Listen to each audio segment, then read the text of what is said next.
finales de los años 70 y a raíz de la publicación de un libro del escritor Gerard de Sèvres titulado El oro de Rennes, el pequeño pueblo francés de Rennes-le-Château ha recibido una gran cantidad de turismo, asociados casi siempre a lo paranormal y a lo esotérico, debido a la leyenda moderna que hay en torno a su antiguo párroco, Berenguer Saunier.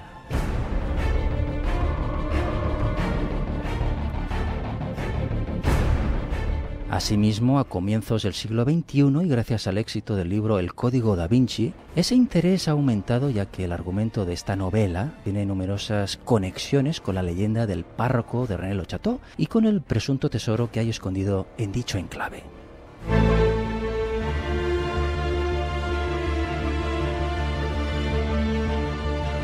En este sentido, Berenguer Saunier fue el párroco de Rennes-le-Château entre los años 1885 y 1909. Hablamos de un sacerdote que llegó a desafiar a varios sectores de la Iglesia y que se convirtió en el protagonista de una serie de leyendas surgidas en la segunda mitad del siglo XX que lo relacionaron con sociedades secretas y diferentes teorías conspirativas.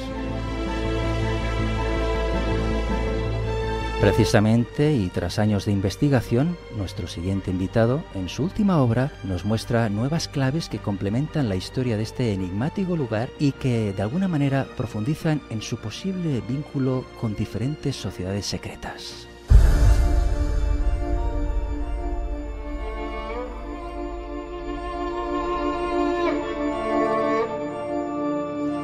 Y para hablar de Rennes-le-Château y sus claves iniciáticas, nos acompaña esta noche en Luces en la Oscuridad Carlos Mesa, periodista especializado en nuevas tecnologías y enigmas de la historia, investigador, escritor y autor de esta su última obra, Las sociedades secretas de Rennes-le-Château, de Adalid Ediciones.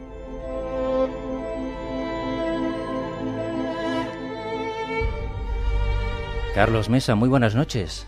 Buenas noches, Jordi. Bienvenido. Pues muchas gracias. Antes de abordar, como decíamos, algunos de los puntos de tu obra, Carlos, ¿cuál consideras que ha sido la contribución, por ejemplo, del escritor Dan Brown, autor del Código da Vinci, en el mito y la leyenda de este enclave, Rennes-le-Château? Es el que vuelve otra vez a dar a conocer el pueblo, ¿no? Esto ha sucedido siempre a lo largo del tiempo. Como decimos, fue primero Gerard de Sèvres y después Henry Lincoln, Bacon y Lake, a través de aquella obra que se llamó El Enigma Sagrado y que todavía hoy en día es fácil de encontrar. Pero después será el propio Dan Brown, basándose precisamente en el libro del Enigma Sagrado, donde cogiendo un poquito de aquí, un poquito de allá, pues él va a novelar esa historia que ya la habíamos conocido en formato ensayo, ¿no? Y le da un aire más interesante, ¿no?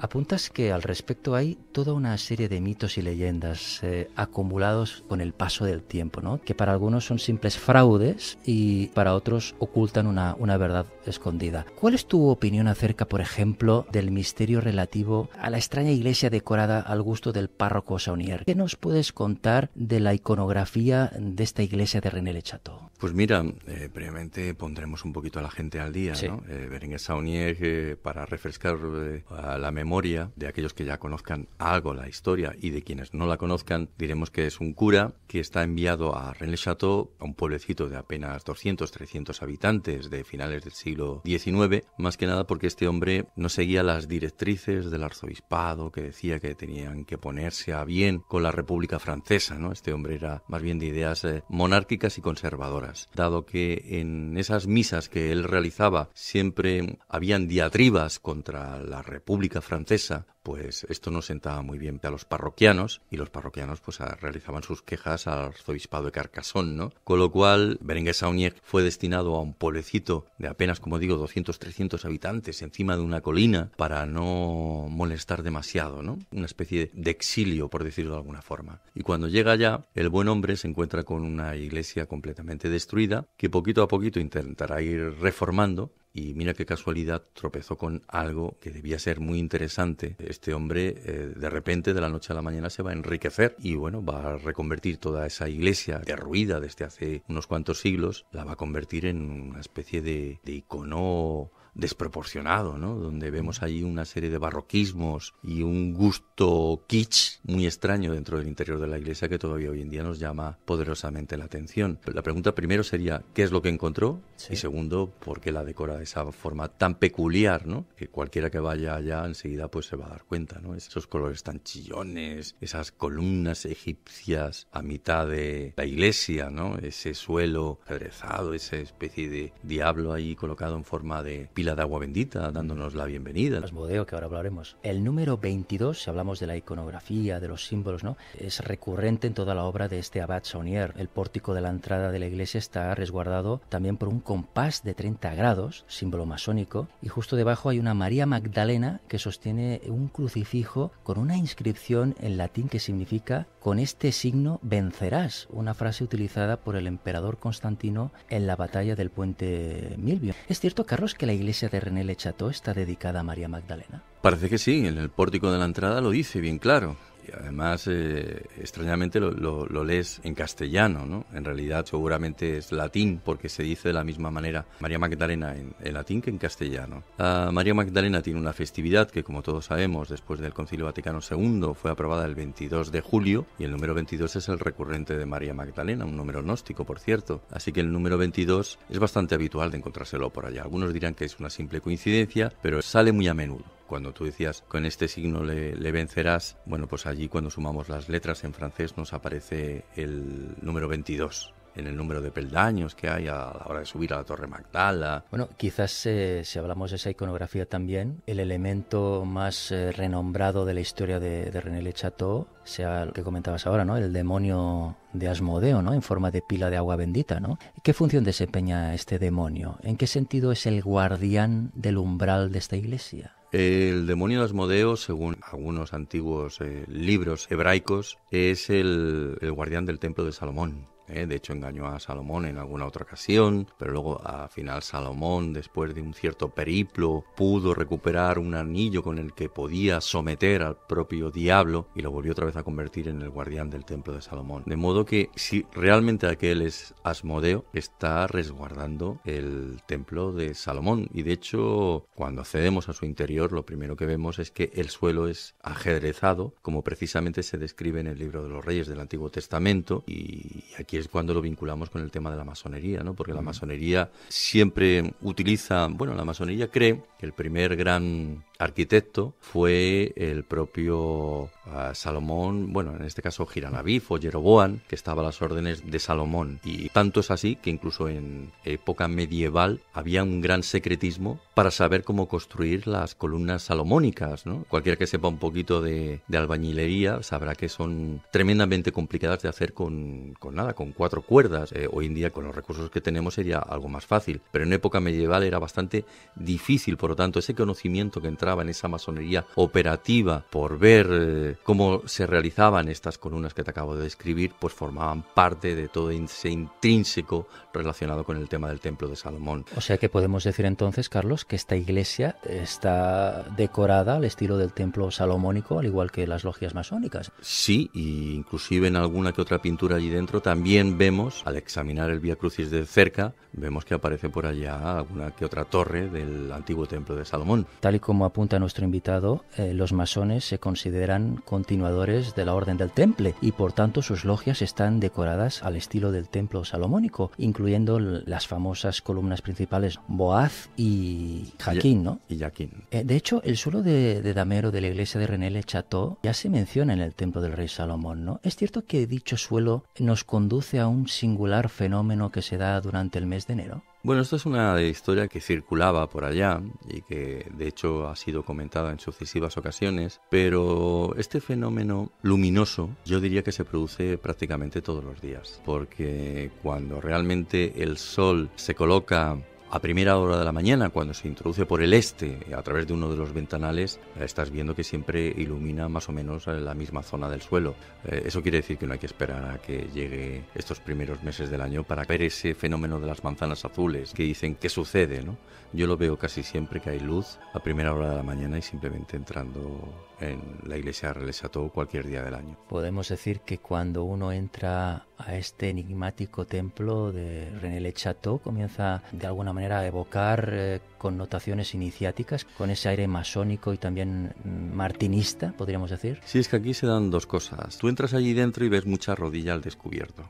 Las rodillas al descubierto, para quienes no lo sepan, forman parte de esos ritos iniciáticos masónicos. El iniciado masón, cuando tiene que desembarazarse de todo ese cuerpo terrenal humano para renacer como masón, pues se tiene que presentar de una forma muy humilde al templo, que no deja de ser una imitación del templo de Salomón, para lo cual, pues bueno, va, por decirlo de alguna manera, dando sensación de que es un pobre cuyo espíritu necesita ser alimentado, donde necesita ese conocimiento, ¿no? Con unos ciertos hombros al descubierto, la ropa que parezca que está hecha jirones, y aparece con una rodilla. La primera vez que uno se introduce en un templo masónico, como digo, siendo iniciado, aparece con una rodilla al descubierto.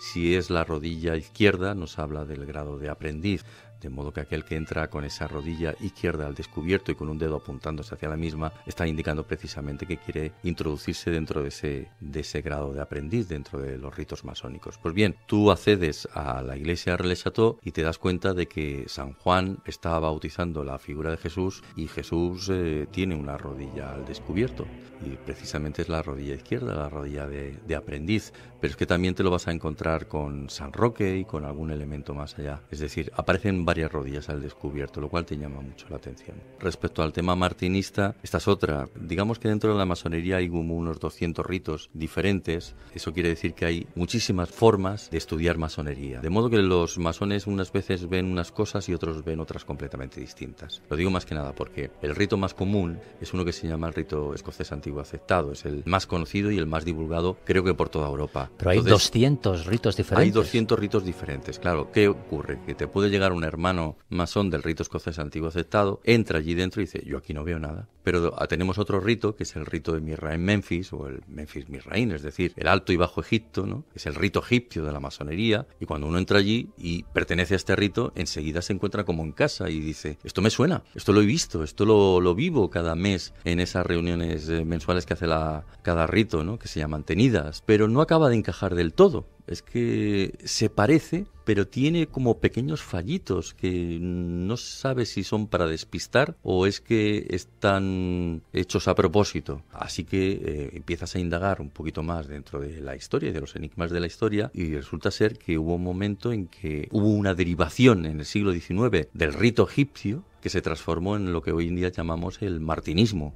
Y el martinismo es una sociedad fundada por Martínez de Pascualí que en realidad tiene bastante de masonería, pero también de cristianismo esotérico. Eso quiere decir que quien lo practica te da a entender que conoce perfectamente esta simbología iniciática, pero que no ha olvidado para nada su parte crística. Y esto es muy interesante. ¿Por qué? Porque un cura puede ser masón.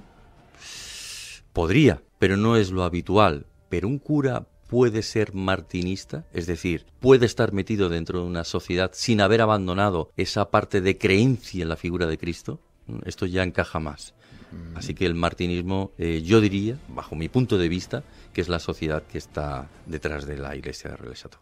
La orden martinista fue creada hacia 1890 por Papus y Augustin Chabousseau, entre otras personalidades del esoterismo, para transmitir la iniciación y doctrina de Martínez de Pascuali, ¿no? Y de Louis Claude de Saint-Martin, de quien dicha orden toma su nombre, ¿no?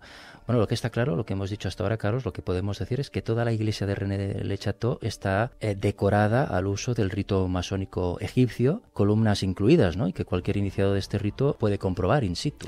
Las va a descubrir de inmediato. Además, hay mucho más, inclusive ya los que conocen los llamados signos masónicos verán que, incluida María Magdalena, está haciendo un conocido signo, uno que llamaríamos algo así como a mí los hijos de la viuda, ¿no? Es decir, está llamando para que acudan en su ayuda, ¿no? Hablabas ahora, Carlos, del vínculo entre masonería e iglesia. ¿Hasta qué grado la masonería ha estado o está instalada dentro del catolicismo? ¿Existen muchos sacerdotes masones? Los hubo y no estaría convencido de que fuera así. Hoy en día quizá no. pero que los hubo en el pasado, sí, en el siglo XVIII y... Jesuita José Ferrer, ¿no? Exacto, y yendo también en el siglo XIX, sobre todo por la zona de Francia, pues te daría toda la razón. Llegado el siglo XX y después de las condenas que se realizaron y sobre todo por aquella de Pío X, yo diría que esto es prácticamente improbable, ¿no? Y ya no te digo ya nada en estos tiempos modernos donde Benedicto XVI también volvió otra vez a condenar la masonería, ¿no? Así que es muy probable de que esto ocurra. Pero claro, entiendo que si el párroco de René-le-Château, Berenguer Saunier, restauró la iglesia, entiendo yo que este párroco podría ser masón. Pudo pertenecer a una sociedad iniciática. De eso estoy convencido. Él tiene uno de estos problemillas donde vuelve otra vez a estar suspendido a divinis y bueno, se refugia en París. Y allá su hermano le va presentando a grandes personalidades de la ciudad de París y entre ellos pues va conociendo sobre todo a gente muy vinculada a estos movimientos esotéricos e iniciáticos que existían en el París del siglo XIX. Probablemente allí tomara contacto con alguna de estas sociedades. Y referido a todo esto que estamos comentando, Carlos, ¿qué es el rito primitivo de los filadelfos? ¿En qué sentido dicho rito se ocupa del cristianismo, digamos, desde un punto de vista más esotérico? Los filadelfos es lo que dará pie, porque los filadelfos desaparecieron, al posterior rito egipcio y a la sociedad martinista. Digamos que son los orígenes de estas dos sociedades. El rito primitivo de los filadelfos se estableció en 1779 en Narbonne por el marqués de Chef-de-Vienne, y es en este rito que el rito primitivo y antiguo de Memphis, como bien decías, ¿no?, hacer remontar el origen de sus principios y la forma de su organización, ¿no? ¿Existe algún vínculo entre René-le-Château y la orden mística de los Rosacruces? Pues también, porque cuando hablamos de personajes, será el propio marqués de Chef-de-Vienne, el que acabas de mencionar, el que acabe comprando unos terrenos cerca de Rennes-le-Vain para buscar algo, ¿no? Qué casualidad que este hombre aparezca por allá, ¿no? Y segundo, tenemos a una cantante de ópera, Emma Calvé, que algunos afirman que más allá de la amistad que tenía con este cura, pudo ser su amante, ¿no? Bueno, esto quizá formase parte del mito, pero que esta señora perteneció a una sociedad Rosacruz que además tenía un nombre así como muy pintoresco, que decían que eran los hijos del Grial o algo parecido, ¿no? Esta sociedad Rosacruz está muy bien descrita en un libro de Patrice Chaplin, que es la nuera de Charlie Chaplin, que se llamó La ciudad de los secretos, y donde ella misma menciona que esta sociedad Rosacruz es la que estuvo detrás de la construcción de otra Torre Magdala, porque no hubo una, sino que hubo alguna otra más en la ciudad de Girona. En Girona, junto a la catedral, hubo una Torre Magdala que hacia los años 60 y tantos, el Ayuntamiento de Girona decidió derribar esa torre porque querían hacer una reforma de la muralla carolingia. Bueno, los estilos arquitectónicos eran muy distintos, ¿no? Y al final esa torre acabó derribada, pero tenemos fotografías, claro. ¿Qué antigüedad tenía esta torre? Esta torre es del siglo XIX, es de Joaquín Massagué, y resulta que el tal Joaquín Massagué pertenecía a la misma sociedad Rosacruz en la que estaba involucrada Emma Calvé, que era a su vez amiga de Berenguer Saunier. Así que teníamos dos torres gemelas, una en Rennes-le-Château, otra en Girona. Pero bueno, no me extraña nada porque Girona es una ciudad que esconde secretitos, ¿no? Y te voy a comentar uno. Me llamó mucho la atención porque, bueno, de hecho, aquí ya se había hablado en este programa de este particular, de que tenemos estos retablos de María Magdalena esparcidos por toda Cataluña, pero es que es cierto que en la antesala de la creación, junto a lo que es la Catedral de Girona, pues habían unos retablos donde se veía precisamente a María Magdalena llegando al sur de Francia, embarazada, y bueno, donde le daban una calurosa bienvenida los reyes de Francia, ¿no? Al final acababan muriendo y el propio arcángel Gabriel cogía a María Magdalena y la venía a buscar personalmente y se la llevaba a la vera del Señor. Esto es lo que se veía representado en el último de los cuadros de la Catedral de Girona. Pues bien, examinando el interior de la catedral, descubrí que había más de 50 figuras de María Magdalena dentro de lo que es la Catedral de Girona. Y ya la última sorpresa fue que junto a la subida de la Catedral de Girona hay una escultura que dice algo así como: te damos las gracias por el hijo que tuviste. Esto lo dice en latín, pero es que la acabas mirando atentamente, la que debería ser la figura de la Virgen María, y ves que lleva el cabello rizado y que hay una pera junto a su mano. Pues bien, la pera junto a su mano te acaba diciendo que aquella se trata de la Virgen de la Pera. Pues la pregunta sería, ¿cuántos hemos oído hablar de la Virgen de la Pera? Y ¿Sí? la respuesta sería, pues no la hay, en principio, ¿no? Pero tenemos unas peras que crecen en el sur de Francia, en la zona del Languedoc, donde supuestamente dicen que estuvo María Magdalena, y donde aparece una nobleza que es la familia Perellós, que dará nombre a un pueblecito que se llama Perillós. Pues bien, la familia Perellós, donde además uno de ellos fue el gran maestre de la Orden de Malta, tiene en su escudo 3 peras. Así que cuando Durero quería traspasar la censura de otros momentos de la historia, vemos que la Virgen de la Pera es pelirroja, lleva el pelo rizado y porta, como no, una pera en su mano. Quiero decir con todo esto, la Virgen de la Pera es ni más ni menos que María Magdalena. Pues bien, la Catedral de Girona tiene 50 Marías Magdalenas, una Virgen de la Pera que es María Magdalena en la subida a la catedral, una antigua torre que se llamaba la Torre de Magdala, ¿sí? Y una sierra que está junto a Torelló que se llama la Sierra de María Magdalena. Claro. Así que lo que acabas descubriendo es que Girona tiene mucha vinculación con María Magdalena. Bueno, hablando de María Magdalena y volviendo a René Le Chateau, Carlos, ¿cómo está representada en algunas de las estaciones del peculiar Vía Crucis que podemos contemplar en ese templo? ¿En alguna de esas estaciones se puede interpretar que Jesús pudo sobrevivir a la cruz? Esto es lo que se daba a entender, porque no coincidía con determinada hora, ¿no? Y además, en una de las últimas representaciones del Vía Crucis se ve por allá que aparece algo que se podría reconocer como el sillón del diablo, que es un antiguo puesto de caza, o al menos eso es lo que dicen, tampoco me coincide demasiado, ¿no? Que hay en un camino que lleva entre los pueblos de Rennes-les-Bains a Rennes-le-Château. Y claro, eso dará pie a que muchos piensen que aquella representación última del Vía Crucis de Rennes-le-Château lo que está intentando mostrar es que Jesús está enterrado en esta zona del Languedoc-Roussillon, ¿no? Ahora que sé bastante más del tema de Jesús, por supuesto no me lo creo. Esto lo quiero dejar muy claro, ¿no? Pero que bueno, que allá vas viendo en este Vía Crucis que acabas tú de mencionar, que sí, que es constante la alusión a María Magdalena como acompañante de Jesús, y que Jesús, pues bueno, parece que fallece y que precisamente el cura o alguien que trabaja para el cura quiere vincular de alguna manera Rennes-le-Château al mito de la muerte de Jesús. Si nos referimos, por ejemplo, a la estación número 14 del Vía Crucis, se representa la sepultura, ¿no?, de Jesús, entiendo yo. Ahí aparece la Magdalena que porta la cabeza descubierta y se supone que llevan el cuerpo de Jesús, ¿no? Pero en este caso estarían violando el sábado judío, el día de descanso, ¿no? La Semana Santa comienza con la llegada de la primera luna llena, y la luna del llamado Viernes Santo está en esta estación del Vía Crucis en la posición correcta que podemos ver, ¿no?, allí in situ. Curiosamente, como bien dices en tu magnífico libro, Carlos, en el llamado cierre de trabajos del templo,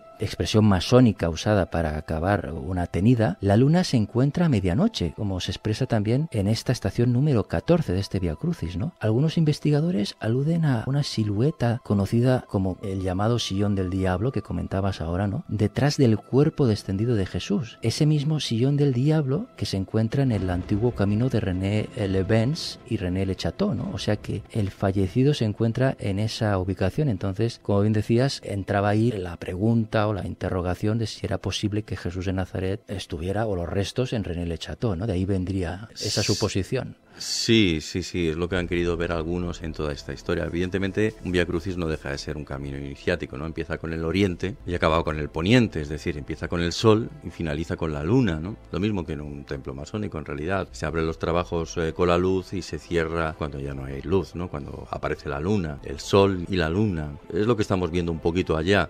Más allá de todo esto, decir o afirmar que simplemente por ver un Vía Crucis tendríamos la figura de Jesús allá enterrado, bueno, porque esto no tiene ningún tipo de parangón, ¿no? Además, tienes que entrar un poquito más dentro de lo que es la historia y la teología, y yo estoy muy de acuerdo a lo que dice el gran catedrático Antonio Piñero, ¿no? Yo creo que Jesús acabó en una fosa común. Ya sé que a alguno le va a sonar esto a una auténtica aberración, porque hay gente que intenta creer en la redención de los muertos y en la resurrección de Jesús al cabo de 3 días, pero bueno, lo normal es que después de una crucifixión como la que pasó el propio Jesús, los romanos arrojarán el cuerpo a lo que se hacía con estos reos, ¿no? A la fosa infamia, es decir, a una fosa común. No se entregaba el cuerpo a las familias hebreas, más que nada porque lo tenían prohibido los romanos. Entonces, esto es historia, lo demás ya es... José de Arimatea... Esto entra ya de... José de Arimatea, además, es un nombre que proviene del hebreo, ¿no? José de Arimatí, que significa José el sepulturero. Así que el nombre de Arimatea no habla de una zona concreta, que no existe, ¿no? No hay una Arimatea, para que nos entendamos. Viene de esa referencia a que se trataría del sepulturero, ¿no? De la persona que le dio entierro. Sin embargo, creo que ahora se han descubierto unas excavaciones, no sé si el equipo de National Geographic, que han descubierto la supuesta lápida de una tumba que dicen que perteneció a Jesús. ¿Sabes a qué me refiero? Sí, pero esto es como, claro, a mí me dicen que en el Gólgota, ¿no? En aquel sitio donde tenemos aquellas 3 iglesias, está el cuerpo de Jesús. Y me lo tengo que creer porque lo dice la tradición. Bien, estamos hablando del Gólgota, es decir, de un sitio donde supuestamente pues no había una crucifixión, había muchas crucifixiones. Por lo tanto, ¿tú estás seguro de que realmente aquel es el cuerpo de Jesús o de cualquier otro reo? Porque si estamos hablando del lugar donde se crucificaba a la gente, vamos a ver, yo hablo siempre de ciencia, ¿no? Y de ciencia significaría que me tendrías que comparar el ADN de quien acabas de descubrir con el ADN del supuesto Jesús para saber que realmente es él, pero que no lo tenemos, por lo tanto, todo esto es fe nada más. Volviendo a René Le Chateau, esas sociedades secretas. Bueno, hay que apuntar que hace unos años, estoy hablando yo de unos 6 o 7 años, nos viniste a presentar tus investigaciones acerca de la posible ubicación de la tumba de María Magdalena en la Provenza francesa, sí, ¿no? Sin embargo, en esta tu nueva obra apuntas que sus restos no se encontrarían en Francia, sino en Jerusalén, en la iglesia franciscana del Dominus Flevit. ¿Cómo has llegado a esta conclusión? Porque allí es que están todos. Es que en esta iglesia que no lo quieren dar mucho a conocer ante los medios de comunicación, ¿no? Allí tenemos Simón Bar Joná, Simón hijo de Joná, y junto a esta tumba de Simón Bar Joná se encontraría la de María de Magdala, junto a otras personas relevantes de los llamados evangelios. Es que esto es muy normal. Mira, te voy a comentar una cosa. Estamos hablando de israelitas, de hebreos. Para poder llegar hasta Dios, tú no puedes estar enterrado en ningún otro sitio que no sea campo consagrado a Yahvé. Es imposible. Si tú quieres, como un buen judío de la época, si tú quieres estar junto a tu Señor, tú, por supuesto, tienes que estar enterrado en tierra de Israel. No puedes ir a ningún otro lugar, ¿no? La historia de Simón Pedro también es moderna. No tenemos ninguna constancia de que en algún momento Pedro hubiera visitado Roma. No hay ni un solo documento fidedigno que nos hable de la presencia de Pedro. ¿Y la tumba que hay en el Vaticano de Pedro? Sí, es que resultó ser que hubieron unas ciertas excavaciones. No tengo los datos aquí delante, pero creo recordar que una arqueóloga, una doctora, dijo haber localizado que es católica, por cierto. Esto es muy interesante, porque para poder realizar ciertas investigaciones tú tienes que estar al margen de cualquier religión, porque entonces, vamos a ver, si yo soy un católico practicante que trabajo a las órdenes del Vaticano y hago una cierta investigación, pues voy a decirte lo que quieras escuchar, y lo que querían escuchar es que allá estaba enterrado el apóstol Pedro, ¿no? ¿Y en qué te basas? ¿En qué lo sabes? ¿Qué has encontrado realmente? ¿Unos huesos? ¿Y algo que diga allí Simón? Igual que tantos otros que se debían llamar exactamente igual que él, es intentar elucubrar o intentar más bien engañar a la gente, porque el Vaticano está instalado donde está, ¿no? En realidad el Vaticano está ocupando un antiguo cementerio etrusco. O sea que según esta teoría, estas investigaciones que tú has llevado a cabo, Carlos, la historia de que María Magdalena, tras la crucifixión de Jesús, pudo viajar a la Provenza francesa, quedaría refutada. Esto es del siglo XI y XII. No hay ningún documento antes del siglo XI o XII donde se diga que María Magdalena viajó a ninguna parte. Piensa también en un detalle, ¿no? Llega el año 1000 y se le dice a la gente que va a morir, que llega el fin del mundo, ¿eh? Y entonces se dice, bueno, tú me das tus cositas, tus poquitos bienes, tus riquezas, y yo te voy a salvar, porque yo soy la iglesia, ¿no? Y aquel día del 31 de diciembre del año 1000 estaban muchos refugiados en el interior de la iglesia, sollozando y pensando que llegaba al final de los tiempos, y llegó el 1 de enero del año 1001 y no sucedió absolutamente nada, de modo que la gente perdió su fe. Así que hubo que volver a rescatarla. ¿Y cómo? Pues inventándose historias. Y aparecieron las famosas reliquias, apareció la sábana santa, apareció el cáliz, aparecieron maderos del patíbulo de Jesús, de todo llegó a aparecer, y como no podía ser también de otra manera, pues esto que me acabas de mencionar. Ya dijo Blaise Pascal, que era un filósofo físico y matemático francés del siglo XVII, no poseemos la verdad ni el bien nada más que en parte y mezclados con la falsedad y con el mal. O sea que, como diría aquel filósofo, yo solo sé que no sé nada, ¿no? Que contra más sabes, más te vas dando cuenta de que todo lo que creías poquito a poquito va cayendo. A ver, enigmas a ver los hay, pero hay que ser muy cauteloso y bueno, y a medida que vas investigando, yo que me pude mover y además fui a Santa María de la Mer y tantos otros lugares relacionados con María Magdalena y visité tantas bibliotecas, bueno, pues acabé encontrando que los primeros documentos que hacen referencia a María Magdalena son del siglo XI, ¿no? Que es donde aparece esta leyenda provenzal, que antes de todo ello no había existido absolutamente nada, ¿no? Y eso pues te da pie a pensar cuándo aparece el mito, ¿no? El mito aparece en un punto muy concreto de la historia porque realmente hace falta, ¿no? Pero según tu teoría, María Magdalena existió y estaría enterrada en Jerusalén. Por supuesto, y que seguramente era esposa de Jesús, quizá fuera lo más probable. ¿Quién dice lo contrario? Y no voy a decir que no a todo esto que se ha venido diciendo en estos últimos tiempos, pero que no salió de allí y que muchos de los que creemos que se movieron por Europa nunca llegaron a Europa. Esto es, vamos, totalmente cierto. El único que estuvo aquí en Europa fue Pablo, ¿no? Jesús siempre estuvo predicando en contra de los fariseos y resulta que Pablo es fariseo, ¿no? Y yo pensaba, si en algún momento Jesús hubiera levantado la cabeza y hubiera visto que Pablo creó una religión donde él no vino a crear precisamente nada, seguro que le hubiera dado un espasmo. Pero ni José de Arimatea pasó por estas tierras, ni el propio Jacobo o Santiago, como le queramos llamar, ni María Magdalena, ni tradición. Es curioso lo que dices porque hace unas semanas tuvimos como invitado a un doctor en teología que nos contó que la estructura del Vaticano, la estructura de la Iglesia Católica actual sigue las directrices de Pablo más que del propio Jesús, ¿no? Sí, o sea, sí, y nos estableció las diferencias sí. entre la humanidad que predicaba Jesús y quizá la humanidad o los postulados que dejó marcados Pablo y que siguió la Iglesia que hoy está en el Vaticano, ¿no? O sea que de alguna manera nos dijo, y eso que es doctor en teología, ¿verdad? La Iglesia en general, no la Iglesia del Vaticano, porque es que la Iglesia en general está siguiendo las directrices más de Pablo que del propio Jesús. Por supuesto, Pablo es el inventor del cristianismo. Es que Jesús no vino a crear ninguna religión. Jesús simplemente era un judío más de aquella época, rabino, si me quieres apurar, donde tenía una serie de seguidores, pero que en ningún momento quería establecer ninguna religión. Esto es una cosa de Pablo que le viene muy bien para transformar a esos gentiles en algo completamente nuevo y que después será adoptado por el Imperio Romano, que dará pie a que se pueda extender por el resto de la humanidad, ¿no? Y además lo hicieron muy bien, porque supieron competir contra otras religiones incipientes. Quiero decir que con ello, no sé, por darte un ejemplo, ¿no? Teníamos ahí tú sabes bien quién es Hermes Trismegisto, ¿no? Hermes Trismegisto no deja de ser ni más ni menos que Hermes, Mercurio y Tot, y el hermetismo apareció en el siglo II. Pues bien, un dios que es trino, es decir, Hermes Trismegisto, 3 veces grande Dios, pues ¿cómo puede competir con el cristianismo del siglo II? Entonces, a través de una interpolación que se llama la coma joánica, apareció la Santísima Trinidad, donde Jesús es Jesús, Hijo, Padre y una cosa nueva que hasta ese momento ni había existido, llamada el Espíritu Santo, y con eso se conforma la Trinidad para competir precisamente contra Hermes Trismegisto. De modo que lo han sabido hacer muy bien. Bueno, tuvimos también hace unas semanas, Carlos, un invitado que ha escrito un libro que se titula Año 303, Genial. se inventa Muy el buen, cristianismo, muy buen que libro. según él todo fue creado por Constantino en el año 303. Claro, Constantino era adorador del dios Mitra, que es el dios del sol, y Constantino fue el que hizo que cambiara el día del supuesto nacimiento de Jesús por ese Sol Invictus, ¿no? Que celebramos ahora en diciembre, ¿no? En principio se debería celebrar durante el solsticio de invierno, que sería el 21, pero está trasladado 4 días más allá, ¿no? Pero según él todo está inventado, todo, desde porque Jesús, los apóstoles, todo, porque date cuenta del detalle, ¿no? Sunday, en inglés significa Día del Sol, lo llamamos ahora domingo, ¿no? Pues bien, esto es cosa del emperador Constantino. El emperador Constantino dijo, ¿cuándo lo celebráis vosotros, Galileos? Ellos dijeron, el sábado, como manda las escrituras. Mi emperador, pues ahora va a ser el domingo. ¿Por qué? Porque lo digo yo, que para eso soy el emperador. Y a partir de entonces los cristianos están celebrando el día dedicado al dios Sol, el dios Mitra. Pero si te vas a la Iglesia Católica, estarás viendo hostias consagradas con rayos de sol a su alrededor. De nuevo, esas cositas tan curiosas que interpone el emperador Constantino dentro de todo ese corta y pega que hace lo que hoy en día yo llamo la religión cristiana, ¿no? O sea que tú seguirías un poco esa línea. Sí, por supuesto.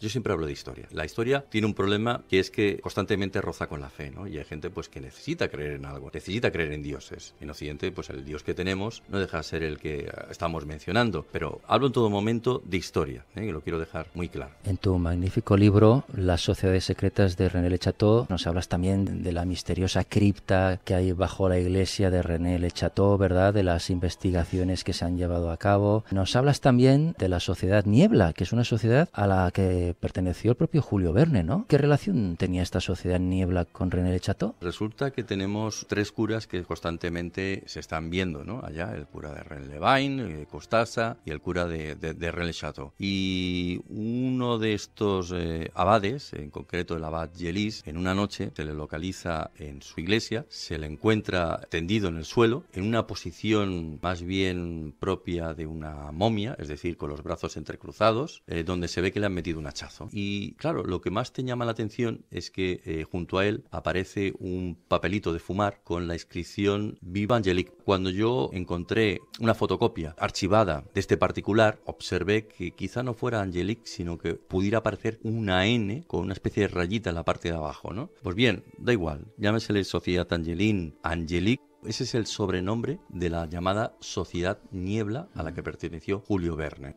Entonces, esta pista me llevó hasta un libro de Maurice Barrès que se llama La colina inspirada. Y en este libro de La colina inspirada, que es una novela que aparece a comienzos del siglo XX, Maurice Barrès describe cómo tres curas acaban recibiendo la visita de los Habsburgo, que precisamente en Rennes-le-Château, Berenguer-Saunier también recibía visitas de uno de los Habsburgo, los que querían volver a gobernar en Francia y Europa, y estos Habsburgo, la novela de Maurice Barrès, le piden que en un pueblecito llamado Sion, casualmente, que está situado encima de una colina, con una descripción muy propia de Rennes-le-Château, localicen bajo una cripta algo que es muy importante para ellos, que les permitirá retornar al reinado de Francia. Carlos, ha sido un placer tenerte esta noche en Luces en la Oscuridad y seguimos hablando, por favor. Gracias de nuevo por la invitación.